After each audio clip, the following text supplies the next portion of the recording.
Hello and welcome to the Law of Relevancy podcast. We guarantee that you will learn at least one thing through today's discussion. We bring you marketing industry experts to talk about things that will enhance your careers and your lives, thus helping you to stay more relevant. I'm Owen. I'm the president of Bake More Pies, a full-service digital marketing advertising agency based here in Tampa, Florida. Today we're bringing you Leigh George. She is the founder and CEO of Freedom. Freedom is a strategic branding and marketing agency. Actually, it's an unagency wholly devoted to innovation and based in DC. Hi, Leigh. How are you? Hey, great to be here. Yeah, thanks for joining us. Real excited about our discussion today. We're going to be talking about content marketing and how to remain relevant with consumers through the content that the brands are creating these days. Great. That's great. Anyhow, before we get started, Leigh, I'd like our audience to know a little bit about you. You've got quite an intriguing background. You actually have a PhD in marketing. Could you tell us a little bit about that? That's right. Yeah. So PhD in branding. So it's I went to a very sort of unusual graduate program. It's at Binghamton University, and it's called the History and Theory of Visual Culture. So it's not just fine art; it's any sort of visual cultural production. So it could be tattoos, it could be graffiti. I wanted to study design, graphic design, corporate identity, and branding because I felt that it had more impact on our daily lives than any other sort of visual cultural production. So that's when, in sort of studying the history of branding and corporate identity, I learned that I really wanted to be doing the very things that I was studying. So I left academia, made the switch to agency life. In DC, worked at very small niche boutique agencies, all the way up to Ogilvy. So I have a kind of range of experiences at different kinds of companies. Yeah, and so you've created something that you're calling the unagency. Can you tell us a little bit about what that is, and was there a moment in your career with the large agencies, or a moment where you just said, "Hey, this has to be done a better way"? I think rather than a moment, it was more like a drip, drip, drip, right? That you finally can't take anymore. And some of the drips were like the billable hour, which, for people in agencies, it annoys us to have to keep track of that stuff. But who it really annoyed were clients. It really just kind of jeopardized a relationship before you even got going, because you were constantly saying to them, "Oh, I'm sorry, that's going to be extra. I'm sorry, that's going to be extra." And it really gets in the way of building a relationship.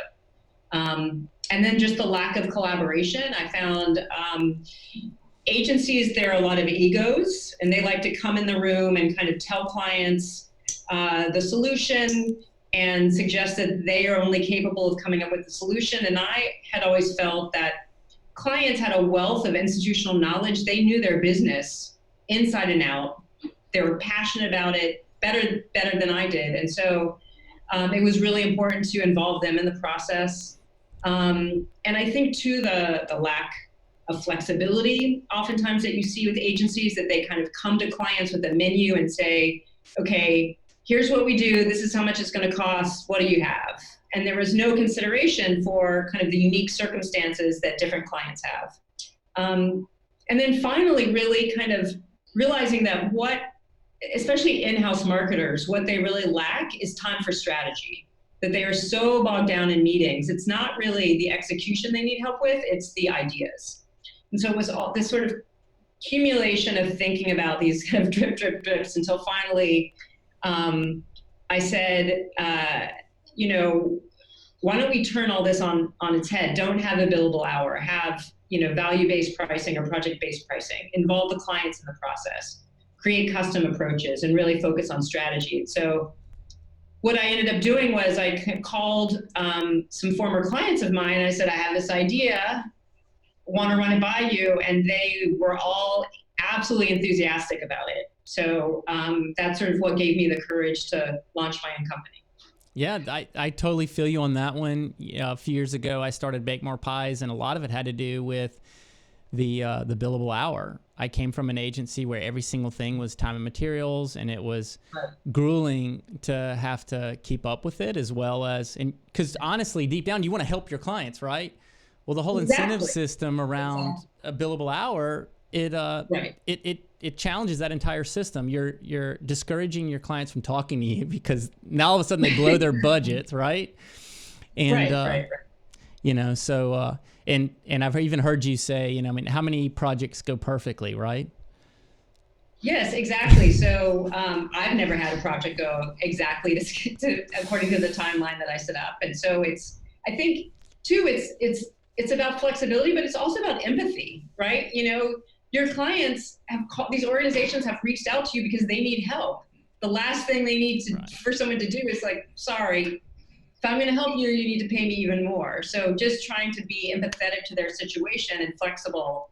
And I think I've never had, knock on wood, a client take advantage of that. I think they really respect the value that I add and understand if they're going to introduce a project that's completely different from what we're working on, then that would need to be scoped separately. But, you know, adjustments and course corrections, I'm happy to accommodate.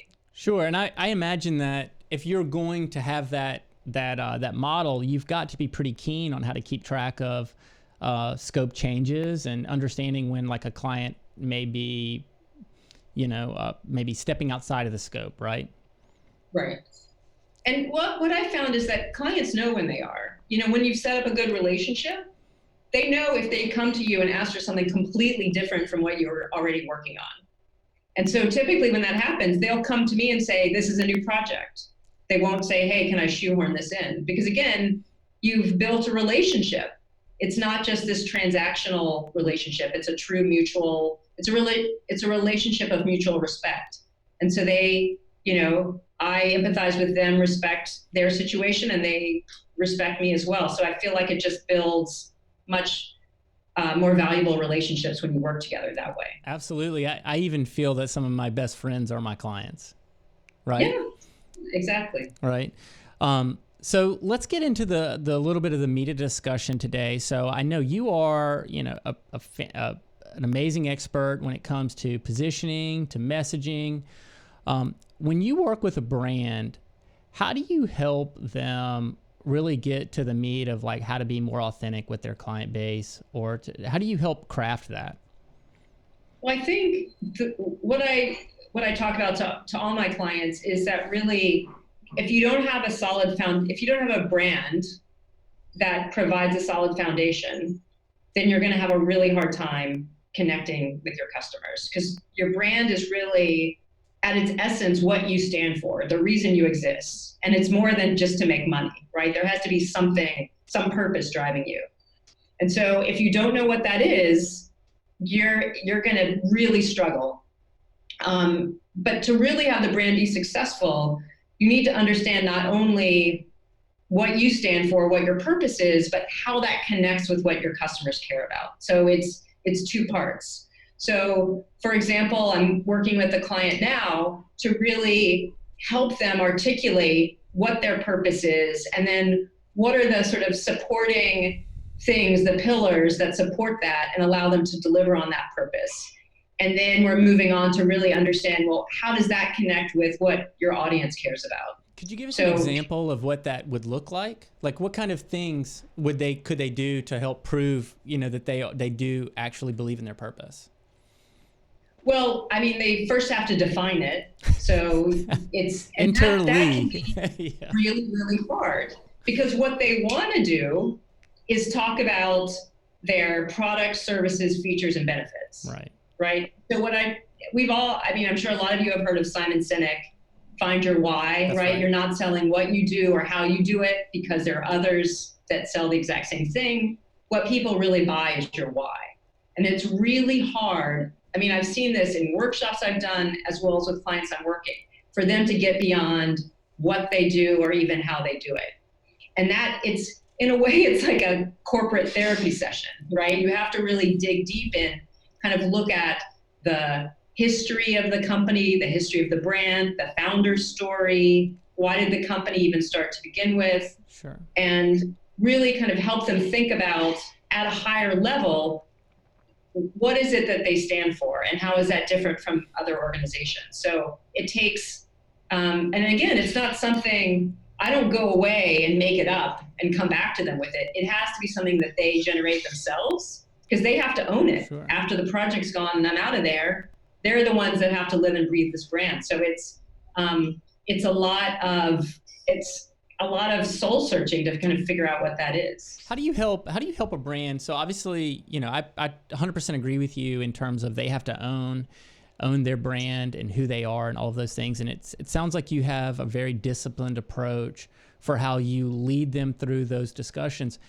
How do you help a company who maybe you feel like could be on a better path? Like, how do you help them, like when they're being who they are, they need to like change or evolve. How do you help still incorporate them into the process, but also have them evolve?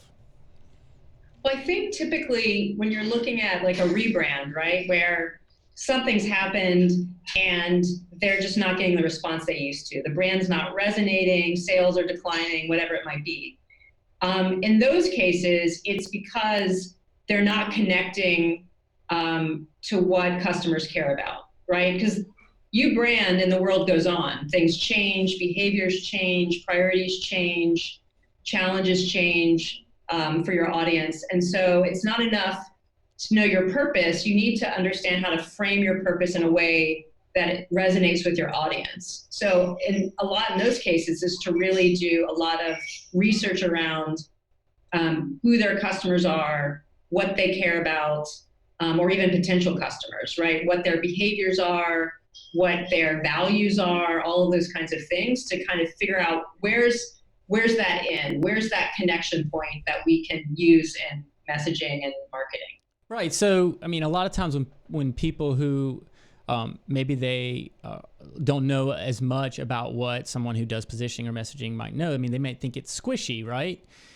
They may not, like, you're never called in probably when somebody's doing amazing, right? So it's very KPI based, and that KPI is sales may be declining, right? Like, it's very obvious that they need to change something, so you can kind of get in there and help them figure that out, right? Right, exactly. Yep. And it's really, the brand is, again, a foundation. And so it provides a useful touchstone, because I think in a lot of companies, people have opinions, right? Executives have opinions, and they want to come in and say, I think this should be this way. I think the design should look this way. I think the logo should be this color, which is all well and good, but really that's their opinion. Right. But the brand and the marketing isn't for them, right? They're not the ones buying the products or the services. So having a clearly defined strategic brand allows people to make strategic decisions, so that when an executive comes up and says, I don't like it, it should be blue, you can say, well, I really value your opinion, but that doesn't align with what our brand is, right? That doesn't support our purpose. So let's talk a little bit about, I'm sorry, I just want to transition really quick because I know we're limited on time. So now that you've got those challenges and you're helping, your brand figure that out, when they're ready to launch a content strategy, how do you help them? How do you help them along with a content strategy and picking the right topics to talk about, and what types of content that is most relevant to their consumers? Yeah, I think a lot of people struggle with content strategy because they think the challenge is coming up with ideas. Like, what am I going to say today? And I try to take kind of the guesswork and the frustration out of it by saying, that's not really the challenge. The challenge is we need to understand your customers, the decision, the steps that they take in learning about you and your category, and the decision process they take, understand what their frame of mind is at every step, what their fears are, what their expectations are, and then develop messaging that ties into those things and so that it resonates. So it's really starting with the customer and then building the entire strategy out from that. So moving from kind of the customer's values, beliefs, challenges, needs, to what messages are you going to use to intersect with those things and get their attention, what messages will resonate with them, and then figuring out, okay, we know the messages, then what types of content should we use based on the customers, and then finally the channels. And it's a very different way of looking at content strategy, because I think most people think, oh, I've got to start with the channels. And I want to be on the new sexy channel, right? I need to launch a TikTok. Everybody's on TikTok. And what I the argument I make is that maybe you should be on TikTok, maybe you shouldn't. Let's see where your customers are and let them determine what channels to use. Yeah, absolutely. I agree with that wholeheartedly. So in terms of then executing on those content strategies, like so let's say you've come up with some kind of a campaign that's good enough, and the ship has been pushed off the dock, it's got a little bit of wind behind its sails. How do you help a brand stay on track with that content strategy? Gotcha. So my focus is really on strategy, whether on the branding side or the marketing side.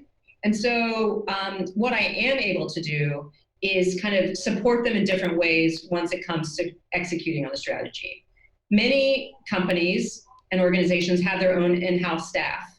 And I think it's important for them to kind of own this work, especially if you're dealing with email or social media, where you're interacting directly with your customers or clients. Then it's really essential that what I tell clients is for you to manage that. You should not outsource those relationships. Would be like outsourcing dating. It just doesn't make sense. And so what I can do is really help train them, kind of function as kind of like training wheels to get them going until they build up the confidence, and kind of check back in with them on a regular basis, whether it's quarterly or annually, whatever it might be, just to make sure that kind of the plan's working and that they're seeing the results that they were expecting. That's great. So last question. So obviously our industry is always evolving, right? It's evolving. It seems like every 3 or 4 months it feels like a year. Are there any strategies or tactics or techniques that you're seeing that are working really well, like looking into the future a little bit? Like, what should we keep our eyes on? Yeah, so I really, instead of focusing on new technology, which I kind of think of as the shiny object, Sure. Everyone is distracted by that. I try to look more at consumer behavior and how that's changing. And so what I've been really interested in, there's been a lot of talk about kind of the purpose-driven brand and personalizing branding and this kind of humanization of brands. And I think it's really tied into a lot of larger shifts in the way that consumers now control the relationship with brands. Consumers are really generating more content than brands are. That desire to have access to brands, to the importance of transparency, whether it's around kind of data. It even ties into like food, wellness, beauty, industry trends in general. This idea of kind of really wanting an authentic experience with a brand people don't want to be marketed to. Right. So these are all kind of shifts that I'm really interested in. And on the one hand, there's this explosion of content, and there are consumers that are really excited to consume the content and generate more and more on their own. And then on the other hand, there's this intense burnout where people are just trying to kind of unplug and kind of running the opposite way. So these are all sort of trends that I'm watching and seeing how they play out from a branding and marketing perspective. Well, Leigh, we really appreciate you coming on. We'd love to have you back to talk more when we have more time. This has been an amazing discussion. Where might people follow you or keep track of your thought leadership? Sure. So you can go to my website, which is find-freedom.co. I also post things onto my LinkedIn page, and my Twitter handle is @Leigh George. All right. Well, great. Well, don't forget also to follow the Law of Relevancy podcast. It'll be posted on all of the Bake More Pies social media channels, and we will be notifying you when we come out with a new episode. Again, I am Owen. I'm the president of Bake More Pies. We're a full-service digital marketing and advertising agency based here in Tampa, Florida. And thanks again for joining us. Thanks.